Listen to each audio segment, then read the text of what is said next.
All right. Good afternoon, everybody. Keith, how are you doing? Doing good. How you doing? Yeah, I'm doing good. All right. So we're going to learn how to argue today? So we thought about doing something a little bit different today than the Baldoni case. Of course, we can answer any questions at the end. But we wanted to talk about arguing, and I think you and I have enjoyed going to the comment sections on our YouTube videos and other YouTube videos, and we see people that are arguing, and people are making points and counterpoints, and there's some people there that are just there to cause chaos, and you're not going to help any of those people. But people generally want to share and express their feelings and thoughts on this case, and we thought that maybe we're professional arguers, so maybe we could share just a few points with people today. And again, we don't want to say we're up here and they're down here. These are just what we do as lawyers, and maybe you can take some of those skills and apply them to the comment section. Yeah, and some of the comments we see and the arguments we see are really quite good, and then others are, maybe not so good. But it is frustrating when you're trying to get your point across and you don't quite know how to handle the argument, and then somebody comes back and says something that you feel kind of stymies you and what you're trying to say. So I feel like some of this learning to argue is teaching people just how to better express themselves. So let's talk with just a few points that we think are important when we make arguments, to courts, when we make arguments to other lawyers. And one of the rules I have, and this is a rule I need to post on my forehead and look in the mirror, is rage is the enemy, stay calm. Okay. So why do we need to stay calm when we're making arguments? I really do need to sometimes get up and take a walk before I fire off an email. Yeah, the problem with getting angry is that, number one, you don't think straight when you're angry. And so you're not really making very convincing arguments. And that's the first step. And plus, it's just not good for your own mental health to get angry about arguments. I mean, at the end of the day, what you're putting on an argument, or if you're debating something, it's not the end of the world. You're going to go home. You're still going to, have your dinner, pet your dog, spend time with your family. It's not the end of the world. So it's not worth getting that worked up over it. But I think when you stay calm, you actually gain an advantage. And I think that you're signaling to the other person that you're arguing with that you're intelligent and you're well-grounded. So you probably automatically look smarter when you stay calm. Yeah, I would say so. Okay. So, and then again, I know that some people are coming there to debate and others are coming to stir chaos. So do you need to know who you're talking to before you start responding to arguments? I think so. I mean, if somebody's just, being, I've said this word before, if somebody's just being bombastic and they're just throwing, nonsense at you, that's really not somebody that's even worth your time arguing with. All right. So let's talk about how we do respond. And you and I have talked about this. We're going to call it the comment sandwich today. Hope we're not stealing that from anybody, but it's the idea of the 3 C's: compliment, counterpoint, and conclude. So the compliment, is it important to thank somebody for raising an issue, even if you disagree with it? Well, that's what I tend to do. I think you tend to do. And some people might think that it's not important, but the reason why I think it's important, number one, it establishes that, this is not getting under my skin. I'm fine. Thank you for bringing this to my attention. And secondly, again, I think it establishes that you're going to be coming back with an intelligent answer. Yeah. So, and just because you compliment somebody doesn't mean that you're agreeing with their... True. You're saying, hey, I appreciate that you raised this issue. Or, hey, that's an interesting thought, or I've never thought about it that way. And really, if you want, the other reason why it's kind of fun to do it, to be honest, is that sometimes it gets under the other person's skin when they're coming at, like if there's a lawyer that's coming at you very aggressively in an email and your response is, thank you for your email, you're kind of setting the tone. It's a little bit of a smackdown, to be honest, but it's fun to do. Okay, so after you've complimented them to some degree, very quickly, then there's a counterpoint, and that is where you share your view. So is that where you can be as strong as you want in sharing your view, or how do you see that? You can be as strong as you want, but again, I think we're going to talk about how do you make a good argument, and you're going to base it on something solid. And so this is your time to shine right here when you're doing the counterpoint. And then the conclusion. So we've got the compliment, we got the counterpoint that you're making, and then we have the conclusion. And how should we conclude? I mean, you want to conclude respectfully. Again, when you're doing a good debate, you're always being civil and respectful. I think that you get much further that way. Not always easy, but that's the idea. All right, so I'm going to give you an exercise and see if you can go through it. Okay. So last week, or maybe it was this week, we did one of the Baldoni videos, and we talked about, there's an issue of whether the defamation claim that Baldoni has filed should possibly be withdrawn or figure out a way to withdraw it without incurring the prevailing party and the costs that go along with that. And I heard somebody say in one of the comments, well, these lawyers, meaning you and me, and that they were clear about who they were talking about. You guys don't have any balls. Okay, so go ahead and walk us through the compliment first. What's the compliment to? Well, yeah, thank you for sharing your view. Okay, all right. Then what would be the counterpoint? Well, the counterpoint is it's not for lawyers to make those decisions. So lawyers' job is to raise the risk factors to the client. And so if we were representing Baldoni, we would tell him, here are the risk factors. And if you go forward with this defamation claim and you lose, as we discussed in 2 of our videos, you're going to be on the hook for attorney's fees, damages, possibly punitive damages. Those are the risk factors. And as a lawyer, I cannot guarantee you a win. I cannot tell you 100% chance that you're going to win. So you have to make a decision. And sometimes it's a tough decision.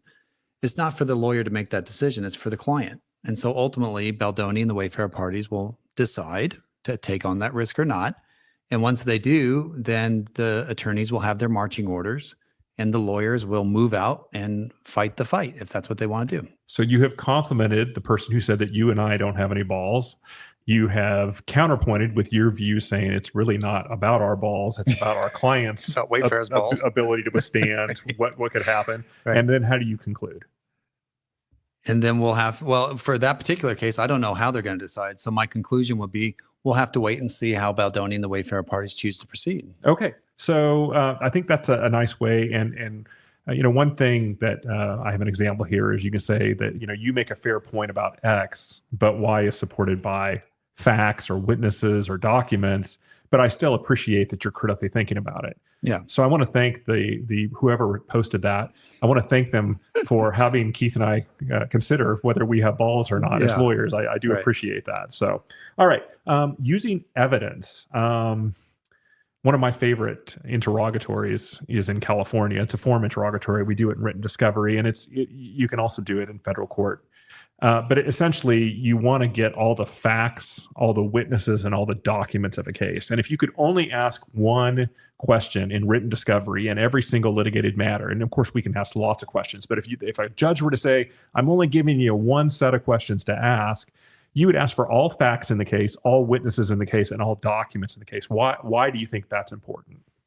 Because that becomes the universe of evidence. And within the facts, witnesses, and documents, that's what you're going to use to present your case. Now, not everything's going to be admitted as evidence because we have to live under the evidence code, which limits what can come into court and what can't.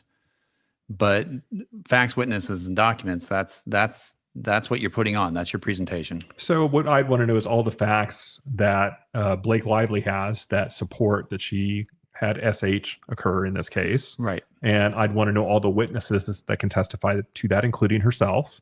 Okay. There could be other witnesses too. There could be Taylor Swift. There could be Ryan Reynolds, Justin Baldoni, all the other plaintiffs in the Wayfair matter. I mean, people on the set of the movie. People on the set of the movie. So there's lots of witnesses there. And then, of course, documents. There's usually not documents of SH, but there's the 17-point document here. And there's some other documents that can be looked at. Text messages could be documents. Well, sure. I guess I stand corrected. There's quite a few text messages in this case. There might be some emails as well. So you want to get the universe of those documents before you make an argument, because now you have the facts. And when you have the facts on your side, now you're able to make cogent arguments. Okay. Anticipating the comeback. This is more of an advanced type of argument. But I'll give you an example. Here's anticipating the comeback. If we're talking about freedom of speech, before someone says freedom of speech, just remember that applies to government censorship, not private platforms. Why is it important sometimes, not always, but sometimes, to anticipate the comeback in the argument that you're making? Because I think you can make a stronger argument that won't be easily undermined. And so you're trying to stop that from being easily undermined. And that's, another thought occurred to me just now about why you don't take the bait. So you were using the example of somebody came out and said these lawyers don't have balls. the reason why you thank that person for making their comment is because that way you can prove I'm not going to take that bait. I'm not going to go down that road and debate that issue with you. I'm bringing it onto my playing field. Right. We're going to talk about this based on my parameters that I'm setting out. That's Right. really important. Right. And so anticipating the comeback would be like, for example, in the Baldoni case, I'm not saying that Justin Baldoni should withdraw his claim that he's made against Blake Lively. He's made a defamation claim. I'm not saying he should withdraw that, but he should consider the impacts of moving forward with that claim. And the risks. Yeah. And based on those impacts and risk, if he chooses to withdraw it, it would, that would be his choice. And then you have to know when to exit. And sometimes you want to exit with style. They call this the mic drop idea. And so winning doesn't mean that you're crushing somebody in one of the comments you're leaving for them on YouTube or wherever, X or wherever you choose to leave comments. But sometimes you just have to say, look, I think I've put my information out there. You've put your information. Why don't we just agree to disagree and then silence, right? Yeah. And so that's one as well. One final one that I have, Keith, that I don't know how you feel about this. I'm actually curious. And I'm curious what the jury pool feels about this. And that is, if you're going to make a good argument, you have to spell it, and you have to spell it correctly. Yeah. Okay. So when I see somebody, when the guy told me that you and I didn't have big balls, I don't recall if that one had it, but there were some around there that they're just misspelled. I mean, there's 3 or 4 misspelled words, and I'm not trying to say look down on anybody here, but there are, software out there that you can easily see when you've made a misspelling. In fact, you might even be able to see it in Google or in your web browser when you're typing in on the YouTube comments. But if you make an argument, I mean, a little spelling error is not a big deal, but when you're making multiple spelling errors and it's just not making sense and your grammar is completely off, what do you think? Does that show a problem with your arguments? Yeah, it's a bad presentation. And so if you go, for example, go and look at the opposition that Baldoni and the Wayfarer parties filed in opposition to the New York Times motion to dismiss. And there's a bunch of substance there that's beautiful. And I'm a big picture guy. I'm all about the substance of the legal argument. That's my thing. But you like that too, but you're really big on form. You want it to look, no misspellings, everything. You're particular just about how the headings look and the type of font you're using and whether it's indented or not. And that's not as big of a deal for me, but I really appreciate what you do in that area, because when you're done, you have a work product that looks beautiful. I mean, that brief just looks fantastic. And you can go back and look at that opposition that the Wayfarer parties filed, and it looks really nice. Not only is it substantively good, but just the way it's presented, the form, the eye for detail, I don't know if there could be 1 or 2 misspellings in there, but I didn't see any. There was, it was very well put together. It adds to the credibility of the argument. So now it's like, oh, these people know what they're doing. So one of the things you can do, and I tell associates in our office when they work, 20 hours on a brief that they're going to file a motion, that they're going to file with the court, call it a motion to dismiss, a demur, or whatever. And they bring it to me to do a final check. And I always tell them, is it ready for me to check it? And they always give me a nervous look, and they're like, oh, yes, it's ready. And if I find 2 misspellings, I tell them that 20 hours was basically a waste if this is how you end up filing this, because it needs to be professional and it needs to be sharp. Now, people are going to say, do I really need to be that sharp in the comments? And I would argue, yes, you do, because if you have a bunch of misspellings, I will completely discount your argument, because I don't think you're making a good argument if you don't know how to spell. And by the way, I don't know how to spell at times, and I have to look things up. But, you got to take the time to spell it correctly and have, your grammar has to make some sense too. It's important that you're not making arguments that don't sound like you've thought them out. So take some time to do those arguments. Do the arguments based on the facts. Okay. So there's conclusions and then there's facts. A conclusion would be that you and I don't have balls. Okay. That's a conclusion, right? But what are the facts to support that argument? And I think a lot of people get caught up in that. They do. And then I think the other point too is that's really not something that I'd even need to argue about, because when I bring it back onto my parameters of what I want to talk about, it's really not for me to decide. That was the response. And it's not, as a lawyer, I don't decide those things. The client does. And my job is to advise the client of risks, and then the client has to decide if they're willing to take on those risks. It's like going into having surgery. You go have a surgery, they, put all those risks. You're going to die. Yeah, and you got to sign it before. And if you don't want to undertake those risks, then don't have the surgery. Right. Well, same in the law. And so part of the strategy here is don't argue on somebody else's playing field. Argue on your playing field. So we didn't even need to talk about that. But yeah. Okay. Let's talk about a few logical fallacies. These are, if you're really sharp and you hear somebody arguing, you're going to see these logical fallacies all the time. And you can call them out on it, and it actually wins the argument many times.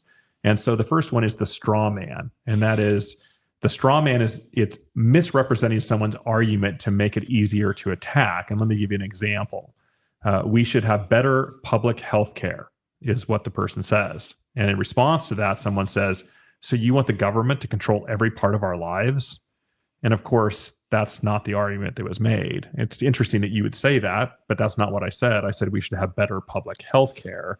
And so you're calling them out on that. So watch out for the straw man. The straw man actually does not answer the question asked. It answers something close to the question asked and makes it sound like it's asking something, but it kind of buttons you or forces you to take a position that you didn't even say. And then you end up arguing that position as you go on.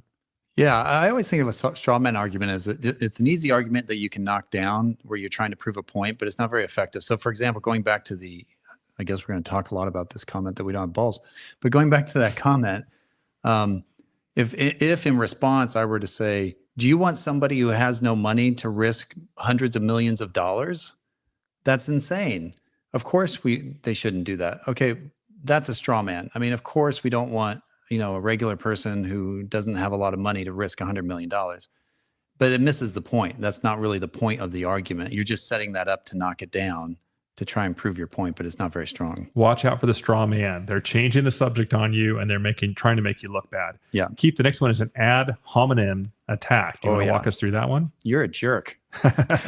Okay. That's an ad hominem attack. All right. So yeah, it's an example of attacking the person instead of the argument. So, you're just like, yeah, I think I gave the argument. Yeah. It's where I say something and then you say you're a jerk. Yeah, and you're a stupid idiot. You're making a personal attack against me, and you're not talking about what we're talking about. Yeah. And so one thing I found with ad hominem attacks is you know you're getting to pay dirt. And a lot of people say, oh, they said mean things about me. And I say, oh, that's good. When they're saying mean things about you, it's because they can't substantively address what you're talking about. Oh, I see. So when you're making a substantive argument and you box somebody in or you paint them into a corner and you've made such a good logical argument based on emotion and you get them to a point where they can't really respond, what you're going to find is they're going to attack you personally. And they're going to lose their temper. And I don't know if friends have ever talked about religion or politics. This happens all the time. Yeah. You'll outwit your friend a little bit on let's call it a political issue. And at some point, it turns into a screaming match. And it usually is because the friend says something to you that is an ad hominem attack. Like you're an idiot. So instead of getting mad next time, just say, oh, you're doing an ad hominem attack, and explain to them how that works. Yeah. All right. That should calm it down. Another is appeal to emotion. And I disagree a little bit with this one, but I do think it is a fallacy and can be used as a logical fallacy. And that is using fear, pity, or anger to sway people instead of facts. And, if we allow this, think of all the children, it's the problem I'm having with emotion is I think good logical arguments have to have the ability to bring an emotional response in the hearer, in the person that's being told the argument. And we do this with juries all the time. I see defense attorneys, when I used to do a lot of jury trials, the defense attorneys would come after, let me start over. As a plaintiff's lawyer, we get to go first in closing. And of course, we've been doing voir dire. Yeah. We've been doing opening statement. We get to go first. We get to put our case on first. So we're really trying to win the jury over quickly. And what I found in my experience is that the defense lawyers would get up after we would make our presentation, and they would only use logic to talk to the jury. They would not use emotional arguments to the jury to make them think on an emotional level. And the reason I think that's wrong is you can't logic yourself out of an emotional feeling. No. I think I told you earlier that if your dog died tomorrow and I came to you and said, but you're going to feel fine in 2 years, so why are you feeling bad today? It's not going to make me feel better. Why doesn't it not make you feel better? Because it's not addressing the emotion. Yeah. The emotion of what happens when a pet dies is very overwhelming, and you're mourning. So saying, well, you should cheer up because 2 years from now you'll be fine. That's right. He's not addressing it. That's right. So when we would argue to jurors, we would want them to have an emotional response to what we're saying to them. And when I would see a defense attorney get up and give them a bunch of dry logic, I didn't even make that many objections because I knew that once we had the emotional side of the case, and it's the true side of the case, the accurate side of the case, as far as we were concerned, that jury would make a decision based on that emotional response rather than some dry rhetoric that the defense attorney was giving them. Yeah, that's true. I mean, you still have to have logic. I think you still have to have evidence and facts that you're arguing, but there has to be something in your opinion that does have, conviction. Yep. All right. So slippery slope. What's going on with slippery slope? All right. Slippery slope. So that's when you're arguing that one thing will inevitably lead to a disastrous chain of events. So that's going to be your slippery slope argument. So the example is if we ban plastic straws, next they'll ban cars and then personal freedom. So it's taking, banning of straws to the ultimate conclusion of now they're going to ban our freedom. So that's not a great argument device because it's skipping over logically a couple of different steps in there. So the slippery slope argument, I think of the NRA, the National Rifles Association, when I think of the slippery slope, where they simply will not agree to any gun legislation, period. And I'm not making a political point here. I'm just saying they've taken the position they will not negotiate on gun legislation because they view it as a slippery slope. They think if they give one thing up, the amount of bullets you can put in a magazine, what kind of caliber guns you can you carry a gun without a permit or a license? They think if they give up on any of those things, that it's going to create a slippery slope and we're going to continue to regulate guns until you don't have a right to use a gun. Yeah.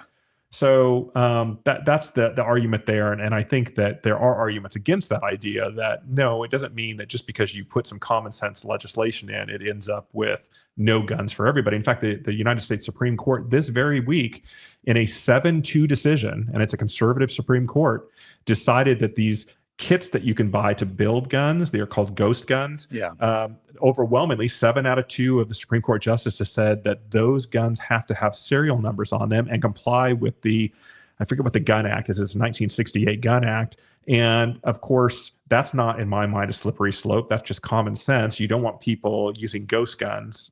They found that people use them to kill police officers, to do domestic violence. And so there you see that even the U.S. Supreme Court decided that, no, we're not going to go down. This is not a slippery slope.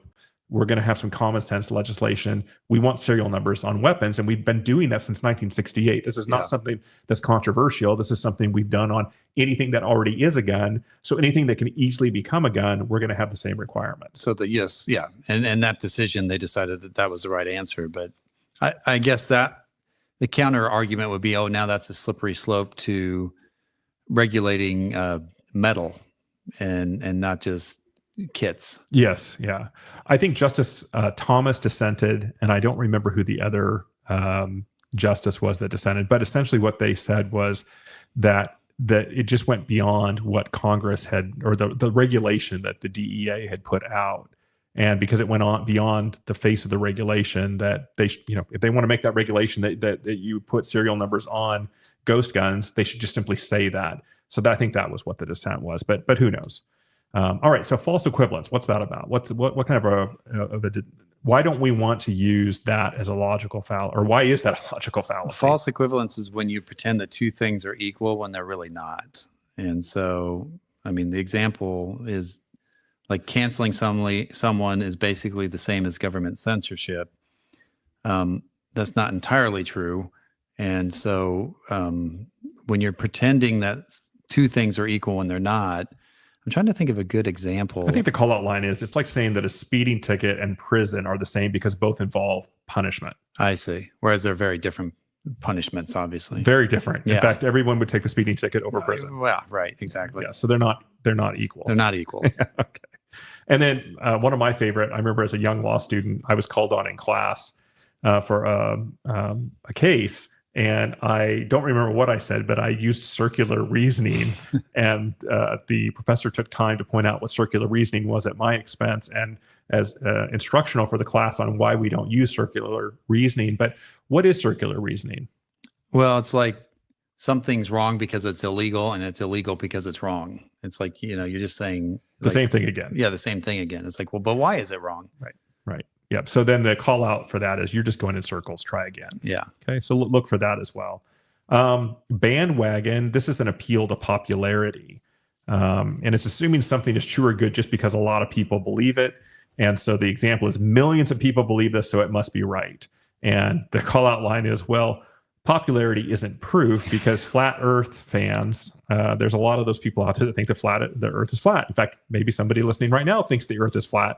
So just because a lot of people believe something doesn't make it so. It reminds me of the old thing when your mom's like, well, if all your friends jumped off a cliff, would you do that too?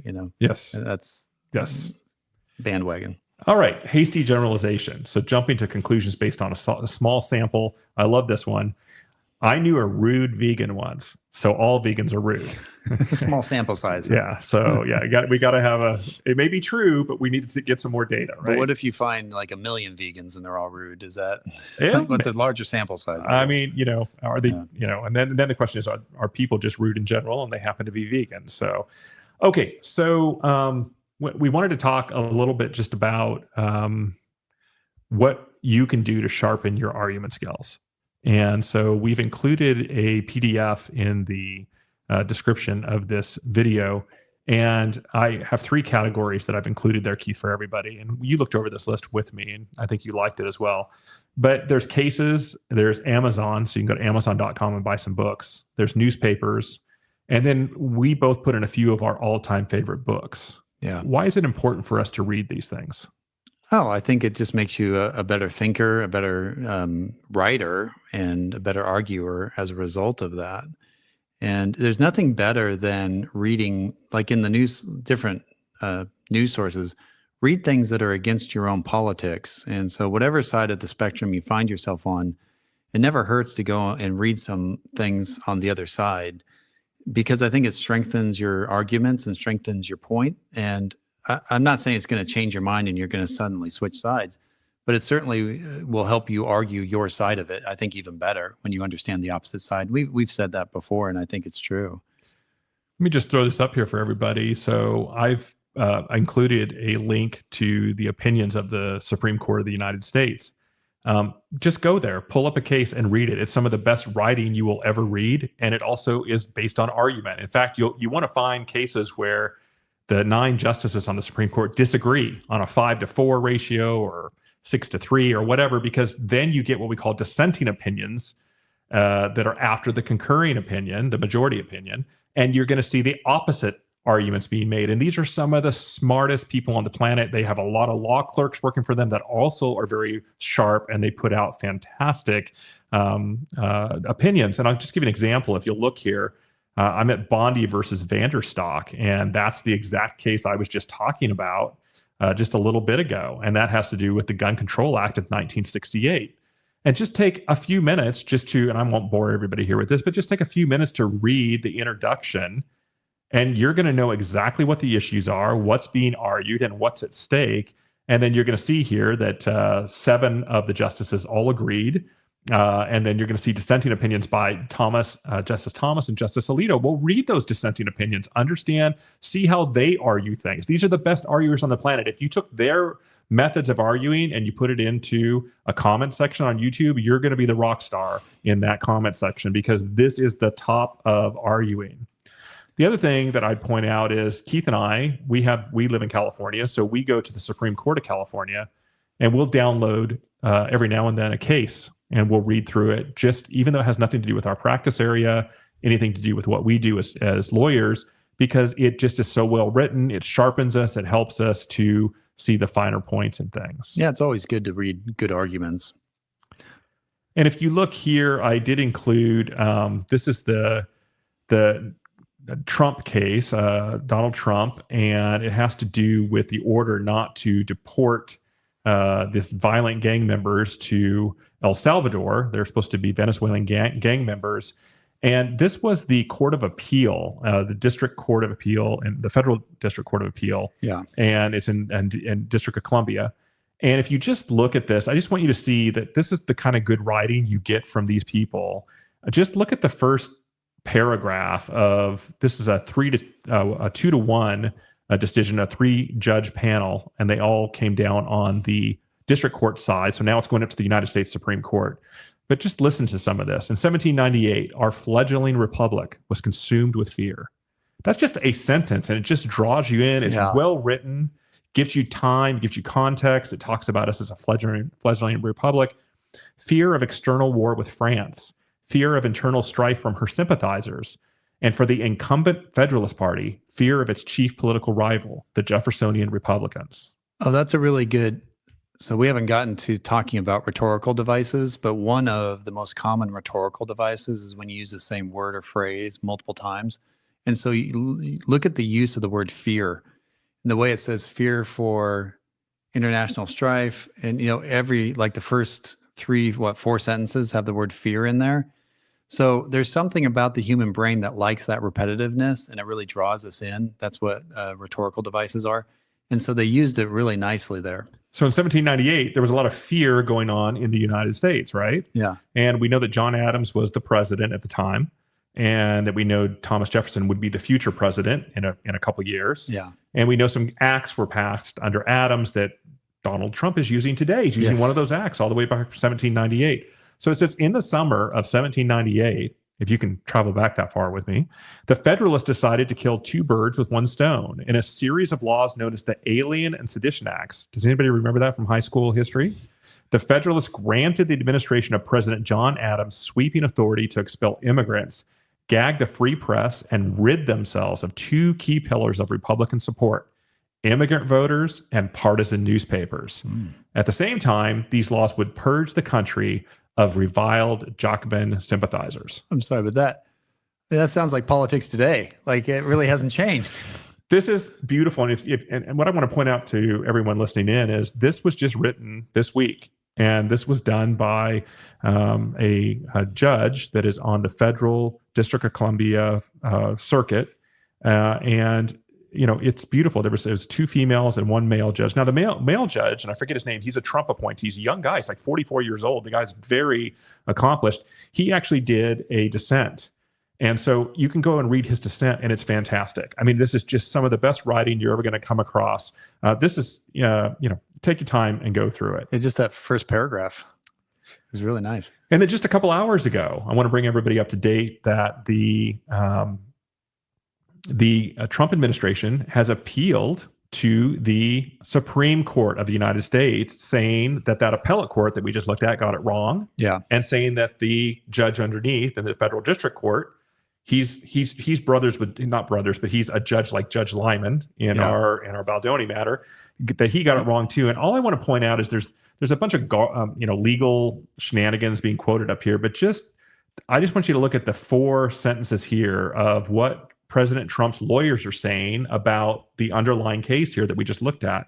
This case presents fundamental questions about who decides how to conduct sensitive national security related operations in this country: the president through Article 2 or the judiciary through TROs or temporary restraining orders.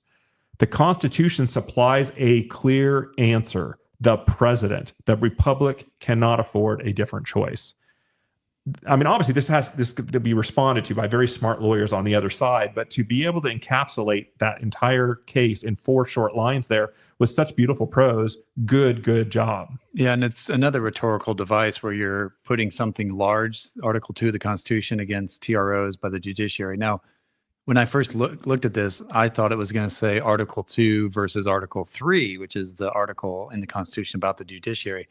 But they didn't do that. They put it up against TROs. And of course, when you're arguing for this position, that's what you want to do. You want to make it look like we've got this thing way up here.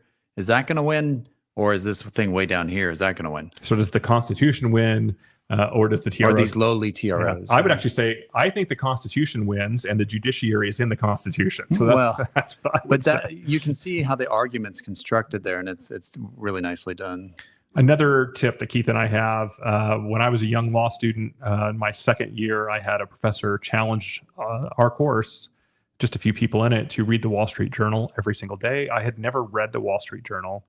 And so without fail, even though law school is very demanding and it took a lot of time to read all the cases we have to prepare, I read the Wall Street Journal Had it up there for a second. I'll add it again. I read the Wall Street Journal from cover to cover every day for 2 years. And I will tell you, I learned more in that 2 years just reading the Wall Street Journal. So, if you don't have money for subscription, there's other news services you can look at, but find a news service you really like and think about when you're reading it, think about the arguments. I remember you used to give assignments to associates from USA Today or something. What was the publication you did? Because you said you liked how they put the issue right up front. It's almost any professional newspaper, and I don't care, if it's the left or the right. The only reason that I wanted people to look at it is that newspaper reporters learn how to summarize the story in the first paragraph. And you'll notice that across publications, whether you want to look at conservative reporters or liberal, doesn't matter. The first paragraph will summarize the story probably 85 to 90% of the time. And it's such a beautiful way to simplify down what you're about to talk about. And that is really important to learn for legal writing, so that you can tell people up front, this is what I'm about to talk about, and then you talk about it. But nobody does it better, in my opinion, than reporters, because they have to. They're forced to summarize it in the first paragraph, and they want to try to get you into the story. And that's why I like the Wall Street Journal. I think it's written for people with a college or master degree level. And so force yourself to read through the stuff. I also want to say, and some people are not going to be happy with this, but I also read the New York Times. People are not happy with the New York Times over the Baldoni story. But I like the idea of reading the Wall Street Journal and the New York Times. And I do them in different orders at different days. It just depends on what I'm interested in. And you hear the same stories, but you hear them from a different angle. Even though it's the hard news on both pages. The opinion pages are always fun to read as well. But the hard news, it still comes at it from two different angles. So it gives you another way of looking at the argument and understanding what somebody's trying to convey. Well, it's that old saying of keep your enemies close and or keep your friends close and your enemies closer, right? So you really have to expose yourself to multiple news sources to be a well-rounded arguer, or a thinker for that matter. And that's why we're not afraid to take on different concepts and talk about it and think about it. Even though some people don't like, some of the things we talk about, the pros and cons in a given case, that's okay. You don't have to like it, but that's not going to stop us from talking about it, because it makes us better at being able to think and talk and argue. And one of my favorite rhetorical devices is analogies and metaphors. I think that they're very good at getting through to people. And so I remember I had this client years ago, and he kept saying, the other side is playing chess and we're playing checkers. And that was an analogy. And he was trying to say, we need to be more strategic in how we're doing it.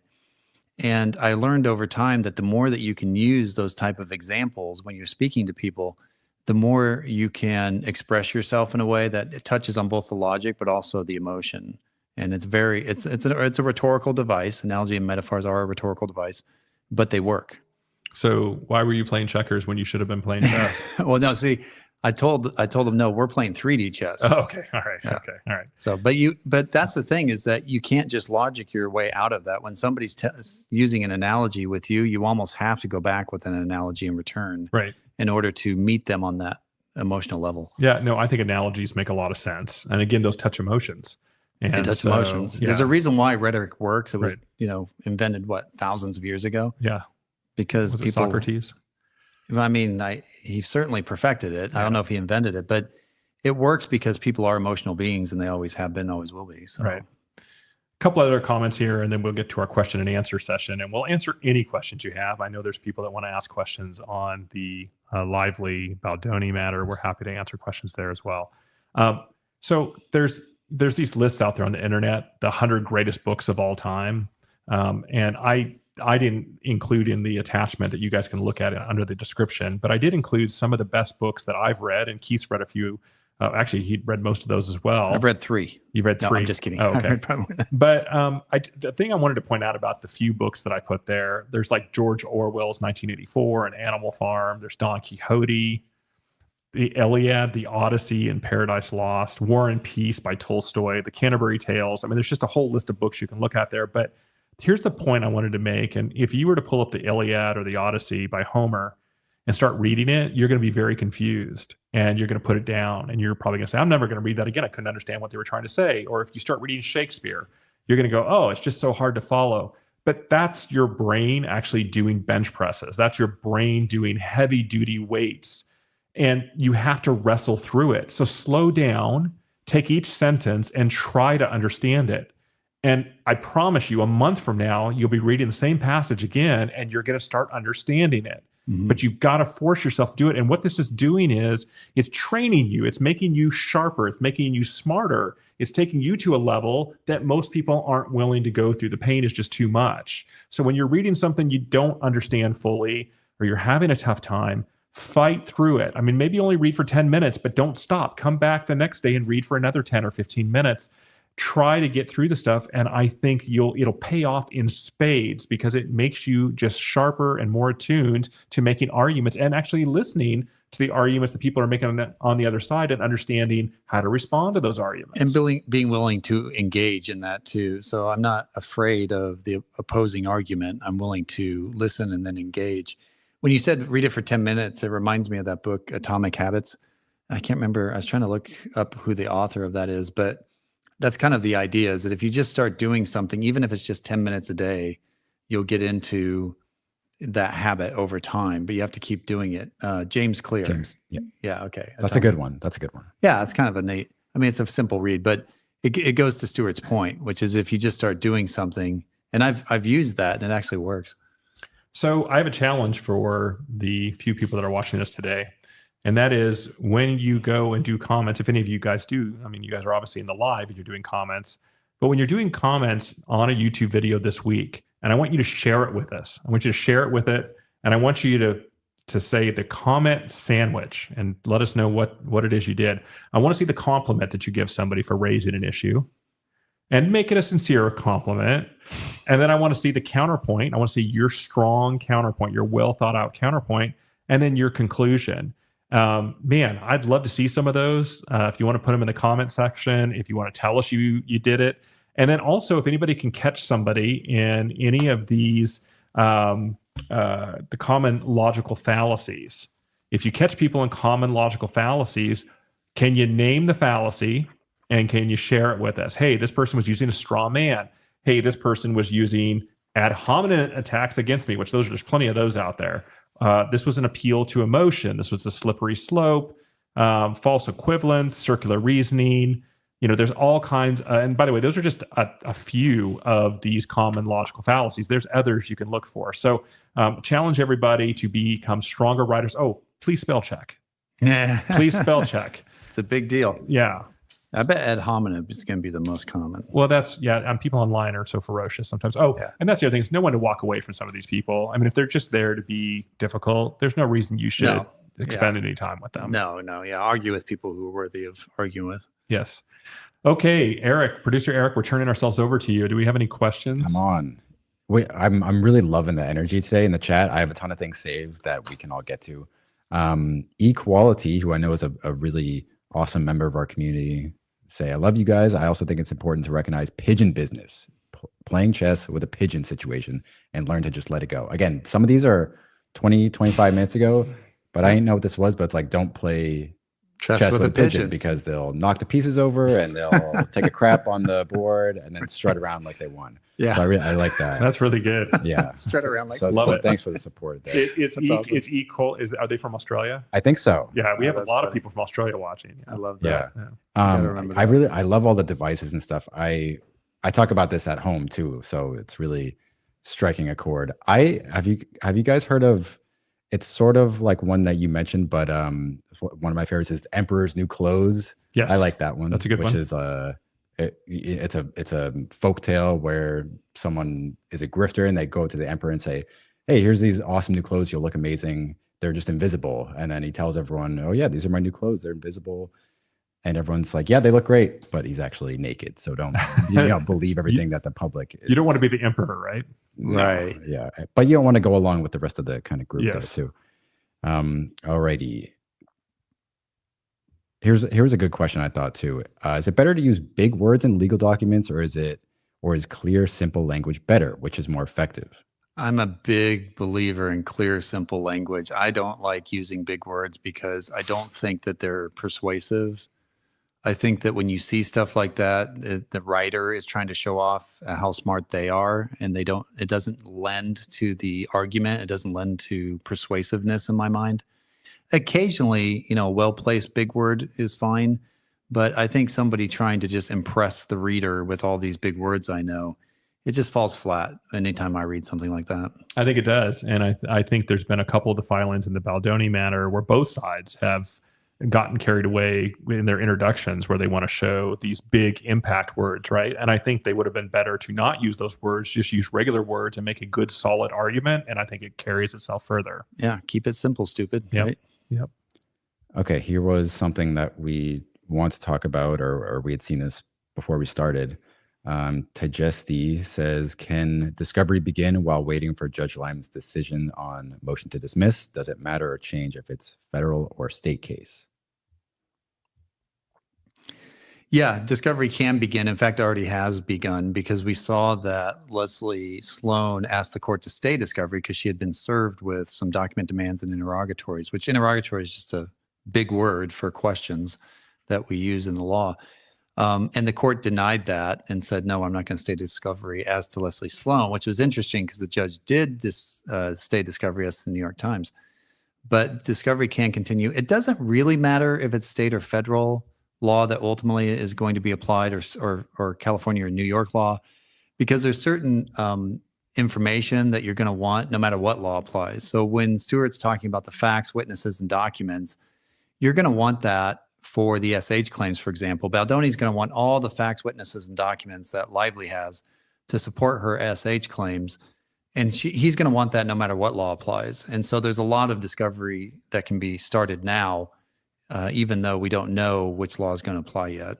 Yeah, agree. Okay, here's, I think what most people are interested in or need clarification on. Marina Rosario says he's not going to lose in reference to Baldoni because Blake Lively's complaint about SH has no place in federal court without an EEOC right to sue letter. Well, let me first say thank you, Marina, for the question. So I'm doing the compliment. That's good. It helps when you point it out.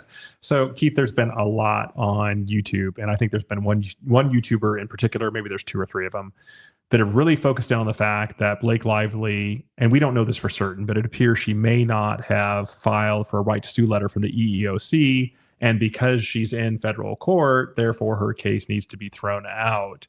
Maybe we could, this is a fairly complex analysis that needs to take place here, so I can see why this is causing some confusion. And we don't have all the facts, but we have an understanding based on if we hypothesize what those facts are. Is her case over? Unfortunately, no, for the people who are saying that Blake Lively's case is going to be tossed out because she didn't get a right to sue letter under the EEOC. And there's various reasons for that. And it's not like it's not an easy black and white yes or no answer because there's some complexities and we don't know everything. But there are a couple, I think. There are two causes of action under Title VII. Okay. And then there's a half a dozen under the California FEHA law. Okay. So and that's in Blake Lively's complaint and her First Amendment complaint. Okay. So let's start with the claims under the California FEHA law. We don't know with 100% certainty yet if the judge is going to apply California law or some other state law, I guess New York law. Or New Jersey. Or New Jersey law to Blake Lively's SH claims. Everybody's arguing different ways in different motions about what law they want to have apply. But the fact that these parties are in federal court does not automatically mean that that court's going to apply federal law. The court can apply state law, and the court could apply only state law. So the court could say, I'm not even going to apply the Title VII claims. I'm only going to apply the California claims. Why is that? And this comes back to diversity jurisdiction. And this is really a kind of a confusing point, I think, for a lot of people, but you can go to federal court even though you're not using any federal law. So you could have two parties that are not using a single federal statute at all, but they're allowed to file their claims in federal court because they're from different states. One's from California, one's from New York. We call that diversity. Why do we allow that? So let's say you're a California plaintiff, you want to sue somebody who lives in New York, and you can't sue them in California because California doesn't have personal jurisdiction over that person. For a court to exercise personal jurisdiction over a defendant, they have to have minimum contacts with that state. Well, somebody who lives and works in New York and doesn't really have anything to do with California, you can't sue them in California state court. So then you think to yourself, okay, well, I'll go and I'll sue them in New York state court. But the issue is, and this all started back in the 1700s when Congress authorized the lower federal courts and they allowed this diversity jurisdiction. And think about it, in the 1700s or 1800s, the states were even more divided than they are now. Back then, they were almost like separate countries. Because they just come out of the Articles government. Yeah, the Articles of Confederation. So if you were a New York resident and you needed to sue somebody in Virginia, you're thinking, well, if I go to state court in Virginia, I'm not going to get a fair shake. They're going to protect their own person who lives in Virginia. So Congress allowed people to go to federal court instead to be able to get a fair process, a fair court process throughout the process. So then if you live in New York, you need to sue somebody in Virginia, you have a choice as a plaintiff. You can sue in Virginia state court or you can sue in Virginia federal court. And if you don't think you're going to get a fair shake in the state court, you just go to federal court because you have diversity of jurisdiction. Now, you can't do that if the plaintiff and the defendant are from the same state. But now you're going to confuse everybody. Okay. All right. So let's start. Let's just stick to what we have here. Okay. So we have people in California, the Wayfarer parties. We have Lively in New York. So for that reason, they're allowed to sue in New York federal court. Because the jurisdiction, it's diversity of citizenship between the parties. Yes. And so the federal court has jurisdiction over those claims. To hear the case. Including federal claims and including state law claims. Yeah. And the federal court can hear this case even if there were no federal claims. If all there was state law claims, no problem. You've got diversity jurisdiction, come on in. The court is open to you. And then the judge has to decide, well, wait a minute. I have some people, I have one side from New York, one side from California. What state laws are we going to apply, California or New York? And there's rules for that. And we've talked about that in some of our prior videos. And the judge will go through that analysis and decide what state laws are going to apply. Happens every day in federal court. And the reason it happens every day in federal court is because of diversity jurisdiction. And so when it comes to Lively's SH claims under California's FEHA statute, those are not going to be affected by whether or not she received a right to sue letter under the EEOC. Because she received a right to sue letter under California law. Okay. Yeah. And so as to those claims, her case is not going to be just automatically dismissed because of the EEOC issue. Now let's circle back to these two EEOC claims. What's your analysis there? So I don't know enough about the EEOC and the claims filing process to know if that's public knowledge. I don't think it is. The CRD is not supposed to be public knowledge either in California. Normally. So we may not know if she did in fact file a claim with the EEOC. Maybe somebody knows that out there. I do know when I looked at the complaint and the First Amendment complaint by Blake Lively, it appears when she's talking about the federal court that she's complied with all the administrative requirements, it appears she only talks about California law being complied with and not the federal law being complied with, because she says, well, they're really all wrapped up into one, is her argument in the complaint. And so I do know that you do have to have a right to sue letter under the EEOC for federal claims. That's just what the general rule is. Is there an exception? I don't know. Is there a waiver by Team Baldoni if they don't bring a motion to dismiss at this point in time? Can they still raise that in summary judgment down the road? Can they still raise that at trial? I don't know the answers to those questions, but let's just assume that they can raise it and get rid of those two claims under Title VII. That still leaves a half a dozen or more claims that are listed under California law if California law applies. And it would not affect the California claims. That's the important part, right? So even if the court were some way, somehow to dismiss the federal claims, the state claims are still there and they're not going to go away because of dismissing the federal claims. And in fact, there's times, you see these complaints and people will put all sorts of causes of action in there. And that's true of this case. There's tons of different causes of action. But when the case actually goes to trial, sometimes parties will narrow down those causes of action. They'll say, we don't want to try these two. We're going to just let those go. We only want to try these three over here. And so you have a narrowing of the issues heading into trial. That's not uncommon in a lot of cases. Yeah. Another issue that comes up for me that I'm a little confused about is why are we in New York and not California federal court? So if we were in California federal court, we would presumably be in the Central District of California, which covers Los Angeles. but we're in New York. And so it leads me to believe, and again, we don't have perfect facts here, but it leads me to believe that Team Baldoni, for whatever purposes, did not challenge venue in New York and say, no, it should really be in the Central District of California or wherever. And so venue is one of those things that you do waive. If you don't make a challenge to venue by the time you file your answer, and we now know they have filed their answers, Team Baldoni, you have waived venue. But there's another concept called forum non-convened, and that just means the forum's not convenient for all the witnesses and parties that are going to be there. That you never waive. Now, do you think Judge Lyman would ever give this case up from his court to some other court? I mean, first of all, I think the judicial expenditure of time on this has been an immense amount of time that the court staff, the administration has put into putting this case together up there in the second district.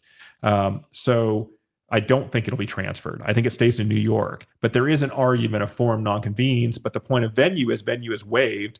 And then, of course, we talked about personal jurisdiction. Then we talked about subject matter jurisdiction and venue. And you can see how it takes a law student the first year and a half of law school just to start learning how to move these chess pieces. And that's why we have to be careful when I want people to talk about this. People on YouTube should talk about this.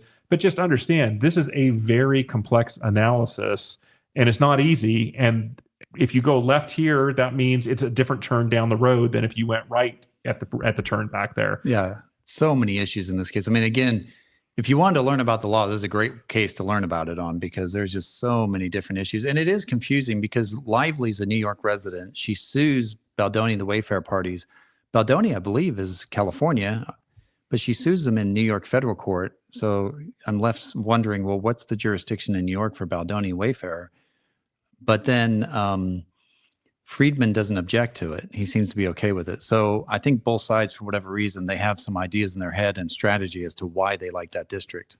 Well, we also saw Stephanie Jones. She filed her initial case against Abel in the state of New York. Yeah. And then, of course, that case, because Abel is a California resident, and Jones, I think, lives in Connecticut. But right. Yeah, but anyway, she New York business. New York business. So then she basically, because there's diversity of jurisdiction there, Abel says, no, I want this case to go up to the federal court because I don't want to have this in New York State court. And so that's how we end up in Judge Lyman's courtroom again. On that case as well. Correct. Yeah. All right. What's next? Eric, did we make sense? Did that make sense, Eric? At all?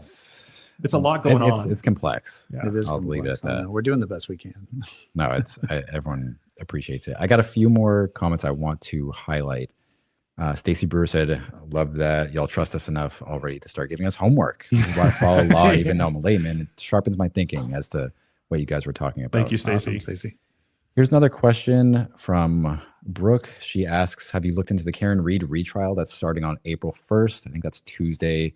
If not, prepare to have your mind blown. You may need to quit your day job to catch up. Yeah. I've been loosely following that, but not as deeply as, some other content creators. And I think the lawyer that you know. I think the lawyer has been covering that very in depth, and it's very interesting. We might have to kind of take a peek at it and see what we can make of it. I don't want to come into something that we're not well versed in, or at least, fairly well versed in, but it would be interesting to look at it. Mm-hmm. JT said this a while ago, Paradise Lost, that's on the list, I believe. It is. And it's, JT, gem. I don't know, JT, you have to help me out, because when it blows my mind every time I go to it. And I go to it, once a year or so, and I get, where I'm about halfway through it, and then I just can't do it anymore. But it is rewarding to read it. Maybe you should switch to like the picture book version. I should get the picture book. Yeah, the Cliff Notes. Yeah. And this was Naomi. This was in reference to, arguing with people, and she was saying they're just hungry. Maybe that's another point. It's like, hey, don't argue when you're hungry, or write a strong email. You're just not thinking straight. Blood sugar's not where it needs to be. That's for sure. Yeah, like the Snickers commercials. I've learned not to talk to my significant other when I have low blood sugar too. Yeah. Oh, by the way, do you both have publications that we can read? I left a couple on the desk right there. Oh, well, yeah, we did write. I mean, they were very simple things, but one of the things we did do is we wrote this book called Your Lawsuit. We wrote Stand, Fight, Win too, but the point of Your Lawsuit is it's actually just a primer on the legal process. So it kind of just is our simple description of what the lawsuit is about, like, the initial filing phase, the deposition phase, the mediation phase. So I think that this actually is on Amazon if you want to check it out. But We wrote that really for our clients because we kept getting asked the same question over and over. And so we thought we would answer it in the form of a book. Yep. Great. Is that it? Okay. Well, listen, the show today has been about an hour.